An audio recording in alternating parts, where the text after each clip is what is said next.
بسم اللہ الرحمن الرحیم۔ السلام علیکم۔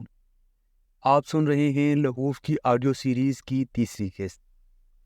اس سلسلے میں ہم آپ کو کربلا کے ان المناک مناظر کی طرف لیے چل رہے ہیں جو صرف تاریخ نہیں بلکہ ایک زندہ حقیقت اور دلوں کا درد ہے۔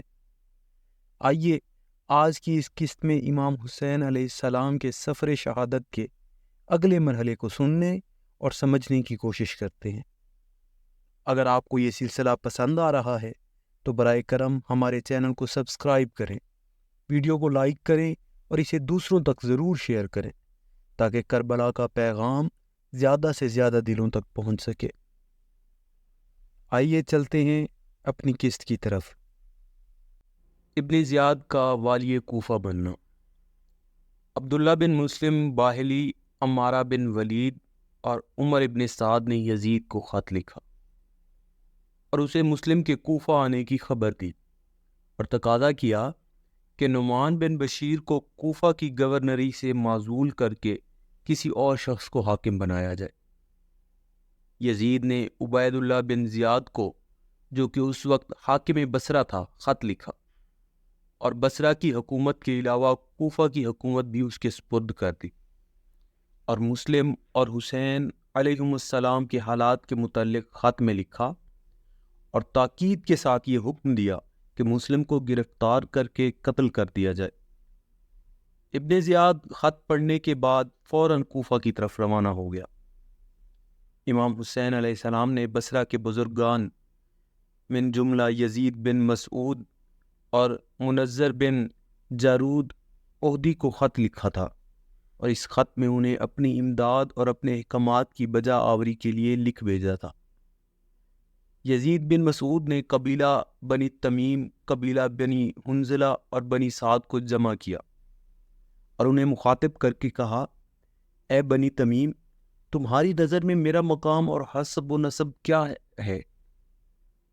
انہوں نے جواب دیا، خدا کی قسم تم بہت بلند و نیک مقام رکھتے ہو اور قبیلہ کے قیام کا وجود تمہارے ہی دم سے ہے اور اس کا افتخار تمہارے ہی ساتھ مخصوص ہے۔ تم ہم لوگوں سے شریف تر اور زیادہ مقدم ہو۔ اس پر اس نے کہا، میں نے تم کو ایک مقصد کے لیے یہاں بلایا ہے تاکہ تم سے مشورہ کروں اور مدد لوں۔ انہوں نے کہا، خدا کی قسم آپ کو مشورہ دینے میں کنجوسی سے کام نہیں لیں گے اور اپنی آراء کو پیش کریں گے۔ اب تم اپنے مقصد کو بیان کرو کہ ہم سنیں۔ اس نے کہا، اے بنی تمیم، جان لو کہ معاویہ مر گیا اور خدا کی قسم اس کی موت پس تو بے قیمت ہے کہ جس کا کوئی افسوس نہیں، اور جان لو کہ اس موت سے ظلم و ستم کا خاتمہ ہو گیا۔ معاویہ نے لوگوں سے بیعت لی تاکہ اپنے یزید کو حکمرانی سپرد کرے اور اس کو محکم و استوار بنائے، لیکن بعید ہے کہ اس طرح ہو۔ خدا کی قسم اس نے بڑی جد و جہد کی لیکن یہ کوشش ناکام رہی۔ اس نے اپنے مکار دوستوں سے مشورہ کیا لیکن ذلیل و خوار ہوا۔ اس وقت اس کا بیٹا شرابی و بد کردار یزید اس کی جگہ پر بیٹھا ہے اور مسلمانوں کے خلیفہ ہونے کا دعویٰ کر رہا ہے، اور بغیر ان کی رضامندی کے اپنے آپ کو ان کا امیر جانتا ہے، جبکہ اس کا حلم و بردباری بہت کم اور اس میں دانش مندی نام کی کوئی چیز نہیں پائی جاتی۔ راہ حق سے اس کا دور کا کوئی واسطہ نہیں، اور کس طرح وہ امت کی باغ دوڑ سنبھال سکتا ہے؟ میں اللہ کی قسم اٹھاتا ہوں کہ جس طرح قسم اٹھانے کا حق ہے کہ دین کی حفاظت کے لیے یزید سے جنگ کرنا مشرکین سے جنگ کرنے سے بہتر ہے، لیکن حسین ابن علی وہ شخصیت ہے کہ جو تمہارے پیغمبر کے نواسے، شریف، بلند نسب اور خیر خواہ ہیں۔ ان کی فضیلت قابل تعریف اور وہ علم کے بحر بے کراں ہیں۔ وہ خلافت کے حقدار ہیں کیونکہ ان کا ماضی اسلام میں سب سے زیادہ درخشاں ہے، اور رسول خدا سے ان کی قرابت سب پر عیاں ہے۔ ان کے اخلاق حسنہ کا یہ عالم ہے کہ چھوٹوں کے ساتھ مہربان اور بزرگوں کے ساتھ حسن سلوک سے پیش آتے ہیں۔ وہ ایک بہترین رہنما اور امام ہیں کہ جن کے وسیلے سے خدا نے تم پر اپنی حجت کو تمام کیا اور راہ سعادت کی طرف تمہاری ہدایت کی، لہٰذا تم اپنی نگاہوں کو نور حق سے نہ پھیرنا۔ سحر بن قیس نے جنگ جمل میں تمہارے دامن کو ننگ و عار کے داغ سے داغدار کر دیا، لیکن آج تم پیغمبر اسلام کے فرزند کی نصرت کر کے اس ننگ و عار کے داغ کو دھو سکتے ہو۔ خدا کی قسم، جو لوگ ان کی نصرت میں کوتاہی کریں گے، خداوند کریم اس کی اولاد کو ذلیل اور اس کے خاندان کو کم کرے گا۔ جان لو کہ میں نے جنگی لباس زیب تن کر لیا اور ذرا کو باندھ لیا ہے۔ جان لو کہ جو قتل نہ ہوا اسے موت تو ضرور آنا ہی ہے، اس سے اس انسان کی نجات نہیں مل سکتی۔ خدا تمہاری مغفرت فرمائے اور میری ان باتوں کا مثبت جواب دو۔ بنی حنظلہ نے کہا، اے ابو خالد، ہم تمہاری کمان کے تیر کی مانند ہیں، تم جس نشان پر پھینکو گے نشانہ خطا نہیں ہوگا۔ ہم تمہارے کاروان کے ایسے شاہ سوار اور سپاہی ہیں کہ جس جنگ میں بھی بھیجو گے فتح و نصرت کا صحرا تمہارے سر ہوگا۔ خدا کی قسم، تم جیسے بھی خطرناک راستے چلو گے ہم تمہارے ساتھ چلیں گے، اور ہر وہ سختی کہ جس کا تمہیں سامنا کرنا پڑے گا ہم بھی اس کا سامنا کریں گے۔ خدا کی قسم، ہم تلواروں کے ساتھ تمہاری مدد اور اپنے جسموں کے ساتھ تمہاری حفاظت کریں گے، جو بھی تم چاہتے ہو وہ اقدام کریں گے۔ اس کے بعد بنی سعد کے لوگوں نے جواب دیا اور کہا، اے ابو خالد، آپ کی رائے کی مخالفت ہمارے نزدیک سب سے زیادہ ناپسند ہے، لیکن سحر بن قیس نے ہمیں حکم دیا ہے کہ ہم جنگ نہ کریں، اور ہم نے اسے مناسب جانتے ہوئے جنگ نہیں کی اور عزت سے رہ رہے ہیں۔ اب صورتحال یہ ہے کہ ہمیں مشورہ کی مہلت دو تاکہ ہم آپ کو اپنے فیصلے سے آگاہ کر سکیں۔ اس کے بعد بنی تمیم کہنے لگے، اے ابو خالد، ہم نے تمہارے اور تمہارے قبیلہ کے ساتھ عہد کر رکھا ہے کہ جس پر تم حملہ آور ہوگے ہم اس پر حملہ کریں گے اور سفر میں تمہارے ساتھ چلیں گے۔ تمہارا حکم سر آنکھوں پر ہے، تم پکارو ہم لبیک کہیں گے، اور حکم دو تاکہ اس کی اطاعت کریں۔ یزید بن مسعود نے بنی سعد کو مخاطب کر کے کہا، اے قبیلہ بنی سعد، خدا کی قسم، اگر تم حسین کی مدد نہ کرو گے تو خداوند کریم تمہارے درمیان فتنہ و فساد اور قتل و غارت گری کو کبھی بھی ختم نہیں کرے گا، اور تم ہمیشہ آپس میں دست بگریباں رہو گے۔ اس کے بعد امام حسین علیہ السلام کو یوں خط لکھا، بسم اللہ الرحمن الرحیم، اما بعد، آپ کے خط کی زیارت ہوئی کہ جس میں آپ نے مجھے اپنی نصرت کے لیے پکارا ہے تاکہ میں آپ کی اطاعت سے بہرہ مند ہوں اور آپ کی نصرت کے وسیلہ سے مجھے نجات نصیب ہو۔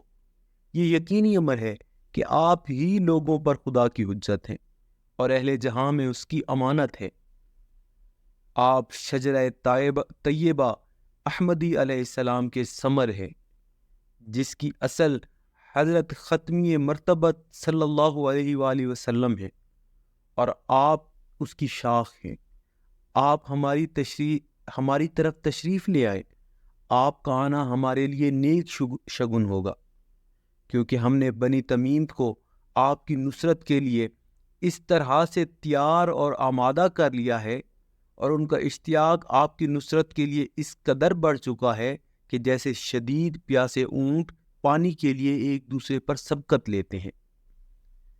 امام حسین علیہ السلام خط پڑھ کر بہت خوش ہوئے اور یزید بن مسعود کے حق میں دعائے خیر فرمائی کہ خداوند کریم تم کو قیامت کی وحشت و ہولناکی سے اپنی امان میں رکھے اور تمہیں اپنا قرب نصیب فرمائے، اور جس دن پیاس غلبہ کرے گی آپ کو سیراب فرمائے۔ یزید بن مسعود جو کہ خط لکھنے والا تھا، امام حسین علیہ السلام کی نصرت کے لیے آمادہ ہو کر روانہ ہوا، لیکن بصرہ سے روانگی کے بعد اس نے امام حسین علیہ السلام کی شہادت کی خبر سنی۔ یہ المناک خبر سن کر اس نے بہت گریہ و زاری کی اور بہت زیادہ غمگین ہوا۔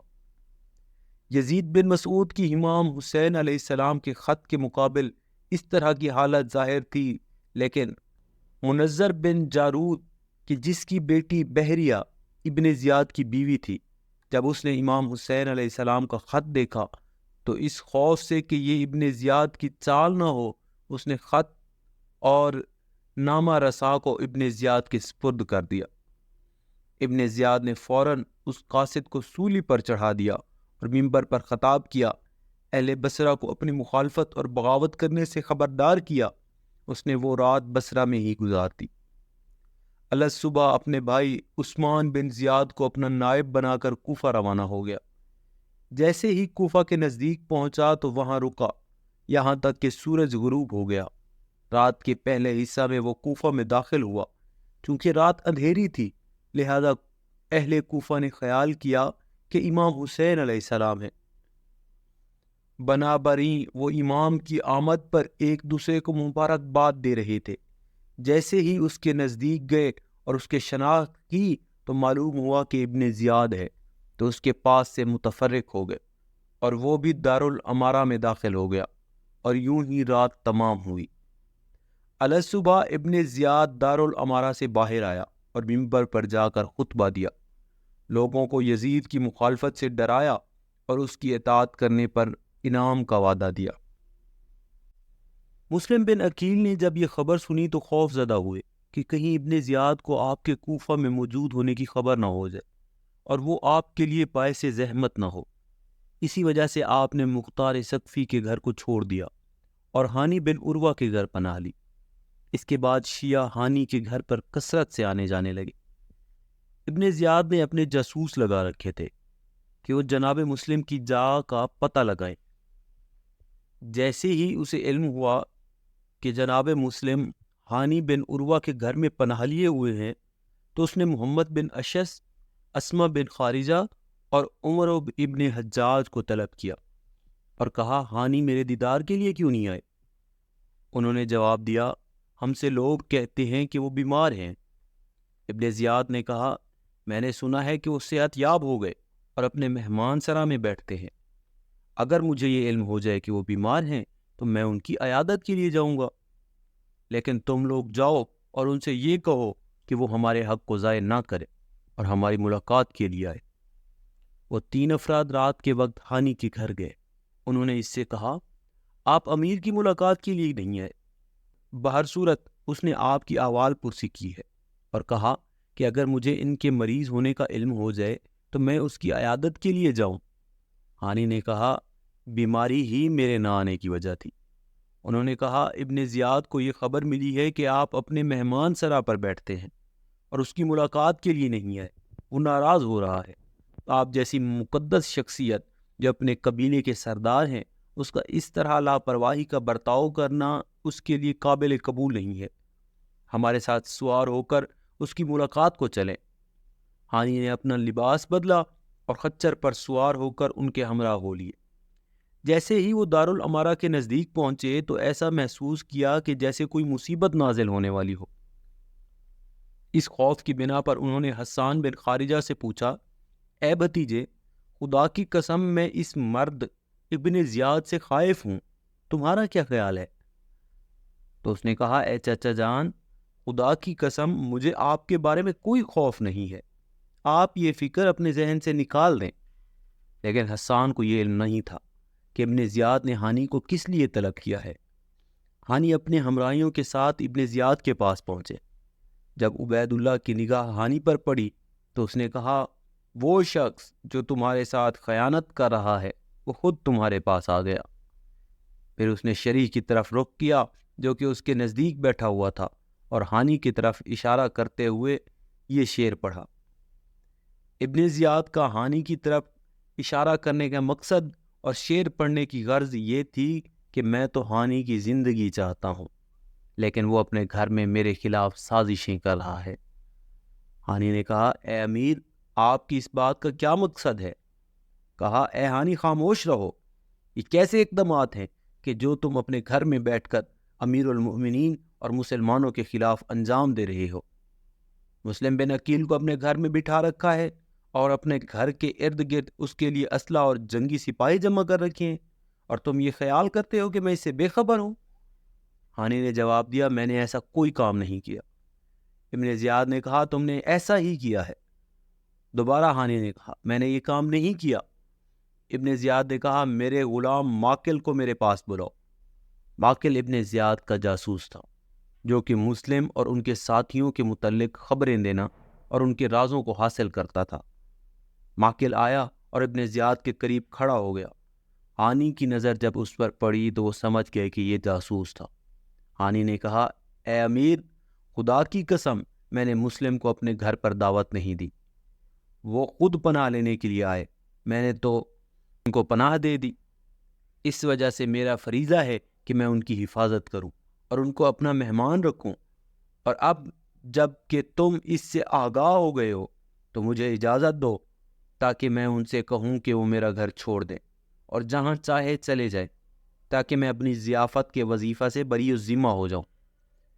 ابن زیاد نے کہا خدا کی قسم جب تک تم مسلم کو ہمارے سامنے حاضر نہیں کرتے ہرگز یہاں سے نہیں جا سکتے۔ ہانی نے جواب دیا میں ہرگز ان کو تمہارے حوالے نہیں کروں گا۔ کیا اپنے مہمان کو تمہارے حوالے کروں تاکہ تم اسے قتل کر دو؟ ابن زیاد نے کہا خدا کی قسم تم کو اسے ضرور میرے حوالے کرنا پڑے گا۔ ہانی نے جواب دیا خدا کی قسم یہ نہیں ہو سکتا۔ جب ان کے مابین گفتگو طویل ہو گئی تو مسلم بن عمرو باہلی نے کہا اے امیر مجھے اجازت دو تاکہ میں ہانی سے تنہائی میں بات کروں۔ وہ کھڑا ہوا اور دارالامارہ میں ایک طرف لے گیا۔ ابن زیاد ان سے اتنا قریب تھا کہ ان کو دیکھ رہا تھا اور ان کے مابین ہونے والی گفتگو کو سن رہا تھا۔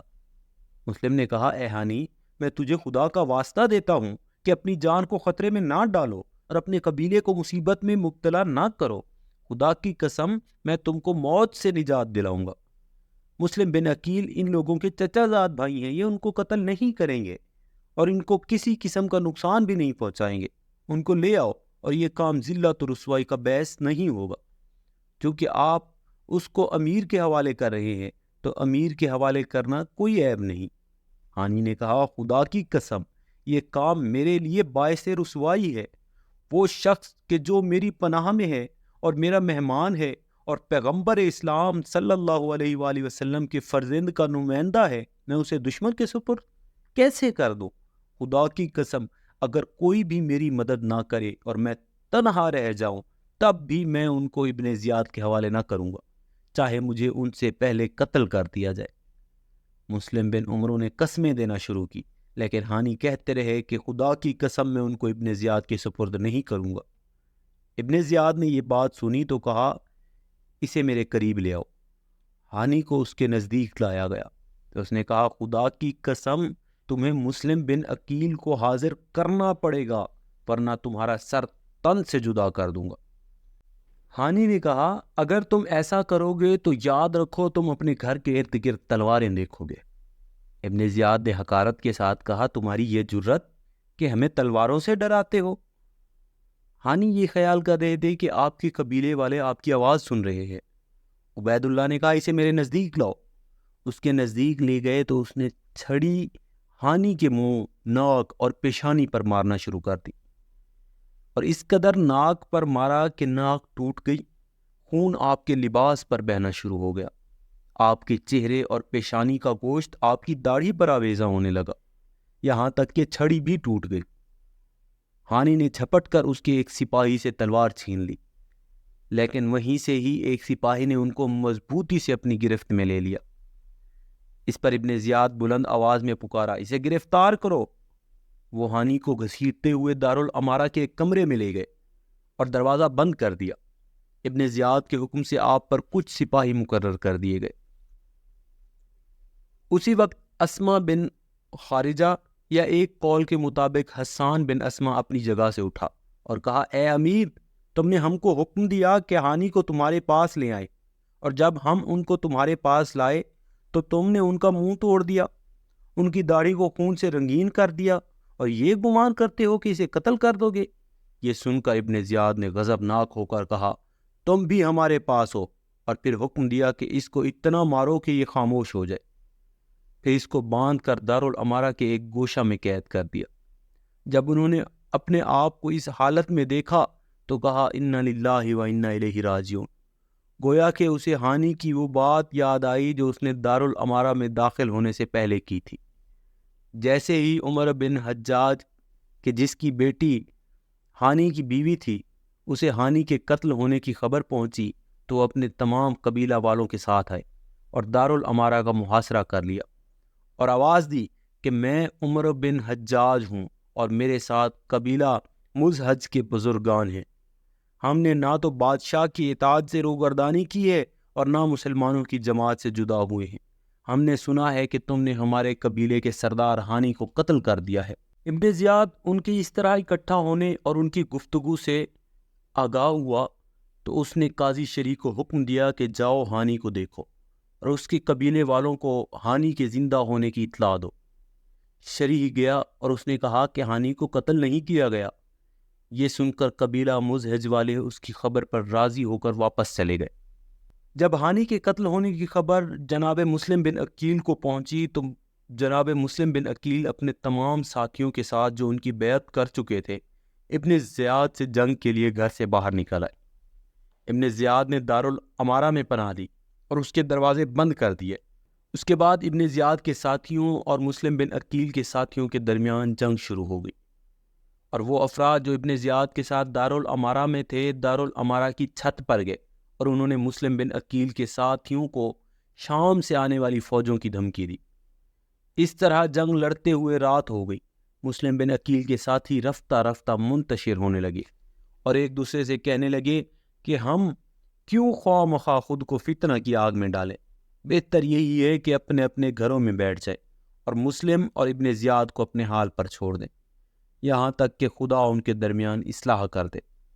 یہ کہہ کر تمام لوگ چلے گئے، 10 افراد مسلم کے ساتھ رہ گئے۔ اس دوران جناب مسلم مسجد میں نماز پڑھنے کے لیے آئے تو وہ 10 آدمی بھی ساتھ چھوڑ کر چلے گئے۔ جب جناب مسلم نے ایسی صورتحال دیکھی تو مسجد سے تنہا غریب الوطنی کی حالت میں باہر آئے اور کوفہ کی گلیوں میں چلنے لگے۔ چلتے چلتے توآ نامی عورت کے گھر کے دروازے کے سامنے پہنچے اور اس سے پانی طلب کیا۔ وہ عورت پانی لائی، جناب مسلم نے پانی پیا۔ اس کے بعد جناب مسلم نے پناہ طلب کی۔ اس عورت نے اپنے گھر میں پناہ دے دی، لیکن اس کے بیٹے نے اس قضیہ کی خبر ابن زیاد تک پہنچا دی۔ عبید اللہ ابن زیاد نے محمد بن اشعث کو طلب کیا اور اسے ایک لشکر کے ساتھ مسلم کو گرفتار کرنے کے لیے بھیجا۔ جب وہ لوگ اس عورت کے گھر پہنچے اور مسلم نے گھوڑوں کے ٹاپوں کی آواز سنی تو زرہ پہنی اور اپنے گھوڑے پر سوار ہو کر ان سے مقابلہ شروع کر دیا اور ان کی کثیر تعداد کو ہلاک کیا۔ محمد بن اشعث نے بلند آواز سے کہا، اے مسلم، تم ہماری امان میں ہو۔ جناب مسلم نے کہا، دغا باز، فاسق و فاجر لوگو، کوئی امان نہیں ہے، تمہاری کوئی امان نہیں ہوتی۔ اس کے بعد پھر جنگ لڑنے میں مشغول ہوئے اور ڈرجز کے عنوان سے شاعر حمران بن مالک کے اشعار پڑھتے جن کا ترجمہ اس طرح تھا، خدا کی قسم میں مارا نہیں جاؤں گا مگر آزادی کی حالت میں، اگرچہ مجھے موت کا جام تلخی و سختی کے ساتھ ہی پینا پڑے۔ میں اس بات کو پسند نہیں کرتا کہ مجھے دھوکے سے گرفتار کیا جائے، اس طرح میں یہ بھی پسند نہیں کرتا کہ میں ٹھنڈے اور میٹھے پانی کو کڑوے پانی کے ساتھ مخلوط کروں۔ ہر شخص کو ایک نہ ایک دن مشکل کا سامنا کرنا ہی پڑتا ہے، لیکن میں تم پر اپنی تلوار سے حملہ کروں گا اور مجھے تم سے کسی قسم کے ضرر یا نقصان کی پرواہ نہیں۔ ابن زیاد کے لشکر نے بلند آواز سے پکار کر کہا، اے مسلم، محمد بن اشعث آپ سے جھوٹ نہیں کہہ رہا اور فریب نہیں دے رہا۔ مسلم نے اس کی پرواہ نہ کی اور اپنا حملہ جاری رکھا، یہاں تک کہ تلواروں اور نیزوں کے زخموں کی کثرت سے جسم نڈھال ہو گیا۔ اس موقع پر ایک کمینہ نے نیزہ کے ساتھ پشت سے حملہ کیا، جس سے آپ گھوڑے کی زین سے زمین پر گرے۔ اس وقت آپ کو گرفتار کر لیا گیا۔ اشقیا جب آپ کو ابن زیاد کے پاس لے گئے تو مسلم نے اسے سلام نہ کیا۔ ایک سپاہی نے کہا، امیر کو سلام کرو۔ مسلم نے کہا، لعنت ہو تم پر، میرا یہ امیر نہیں ہے۔ ابن زیاد نے کہا، کوئی حرج نہیں، تم سلام کرو یا نہ کرو، قتل ہونا ہی ہے۔ مسلم نے کہا اگر تو مجھے قتل کرے گا تو یہ کوئی بڑی بات نہیں، کیونکہ تم سے زیادہ ناپاک افراد نے مجھ سے زیادہ بہتر افراد کو قتل کیا ہے، اور اس سے پست بات یہ ہے کہ تم لوگوں کو بغیرتی سے قتل کرتے ہو اور دردناک طریقہ سے ٹکڑے ٹکڑے کرتے ہو۔ اس طرح سے تم اپنی بغیرتی کو ظاہر کرتے ہو۔ جب تم دشمن پر غلبہ پاتے ہو تو اس کے ساتھ بدترین سلوک کرتے ہو۔ تم ظلم کرنے میں کوئی کسر اٹھا نہیں رکھتے۔ حقیقت تو یہ ہے کہ مکر و فریب میں کوئی تمہارا ثانی نہیں۔ ابن زیاد نے کہا اے نافرمان فتنہ گر، تو نے اپنے امام سے بغاوت کی ہے اور مسلمانوں کے اتحاد و اتفاق کو پارا پارا کیا ہے۔ مسلم نے کہا اے ابن زیاد، تو جھوٹ بولتا ہے۔